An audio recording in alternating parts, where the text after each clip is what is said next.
Hey, what's going on, everybody? Gary with Thick Skinned RC back with another little Everest Gen 7 update. So I mentioned all the bead locks coming on unlocked, the beads coming undone. I went through and made sure these were as tight as I was comfortable making them, and even then I was still able to pop that off. So I'm going to recreate that here in a minute and show y'all that I don't think it is just, as I mentioned in the previous video, that they weren't tightened enough. I think they were. I think, as mentioned in the comments in the previous video, I think the best bet might be a slight modification to the actual wheel itself. And I'll show you a little bit more coming up here in the video, but essentially you're going to get these two surfaces a little bit closer to being flush. So when you put the ring on, there's a little bit less of a gap, and you get it to pinch that tire a little bit better and hold it in, so it won't slide out real easily. So, anyways, on to the video. It's a little tiny. I don't know. There's probably a couple to a few millimeters at most for that ring to hold on to. So I think the solution that was mentioned in a comment on a previous video, and I checked out the video as well, is to sand down this lip right here. The idea being, since that's where the actual screws go into that hold this guy on, it's going to give the ring more pressure on that back ring there. Here, this lip would sit further down here, so then you're going to have all that rubber to press down on and to lock that tire onto the rim, onto the inside wheel, much better. So I think that's going to be the solution. I'll show you here. This one, as you saw the back, it's all properly seated. You know, the foam pushes it around a little, but that's all properly seated. So go ahead and take this ring. I'll show you here doing this as correctly as possible.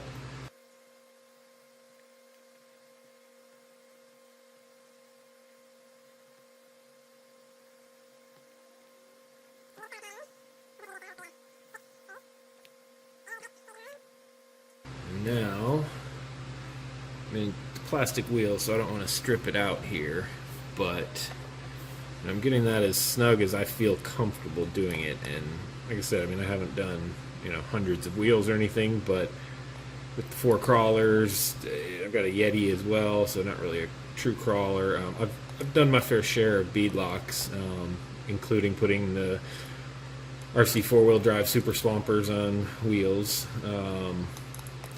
So I don't claim to be an expert, but I've done my fair share of beadlocks, and these are as tight as I want to get it, I think. No, I'm gonna go a little bit more, yeah. So work your way around slow, you know, anytime you're doing something like this. So that rubber's gonna compress and shift a little bit, so.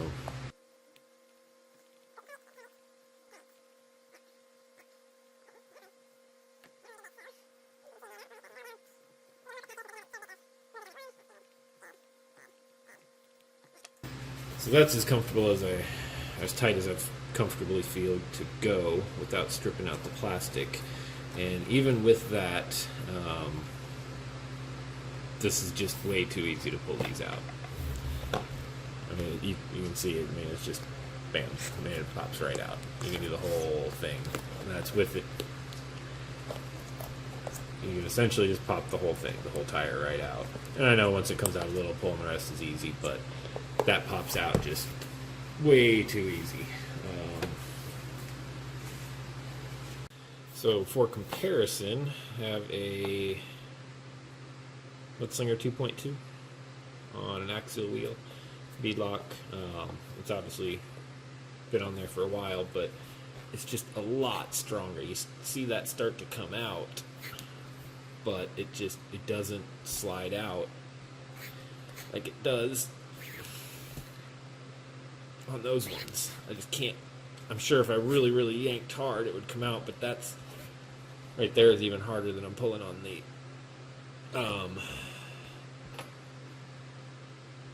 Gen 7 Pro wheels and tires. So yeah, I definitely think that sanding down of the ring, I'll link to the video down in the description here. I think I'm going to go ahead and do that. So again, general idea is I'm going to sand it down, reduce this lip to match that one to give you a little bit more bite. When the ring sits on there, instead of there being that gap, it's basically going to sit flush. Now, I think I'll probably leave a little bit there because the inside of the tire does actually have that little step in it. You can see that little step right there. So I want to leave a little bit because that is part of the design for it to kind of go and sit in that groove a little bit. And it's got a little step for it to be there. So I don't think I'm going to totally flush these two surfaces, but this one's definitely going to come down at least halfway to that. So yeah, I'll go ahead and get that knocked out. I don't know if I'll do it tonight or not, but yeah, I'll have a video coming up for that soon as well, as we tackle these little issues with the Red Cat. And again, I say little because that's what they are. It's nothing major. I mean, you can go out and have some fun with this one. As long as you're not beating on it too much, the wheel should stay locked in there. But you know, that could be a potential problem for a lot of people. Nothing big, you know. I mean, it takes 5 minutes to loosen the screws and put it back on. But one more thing to do after a day of fun. So.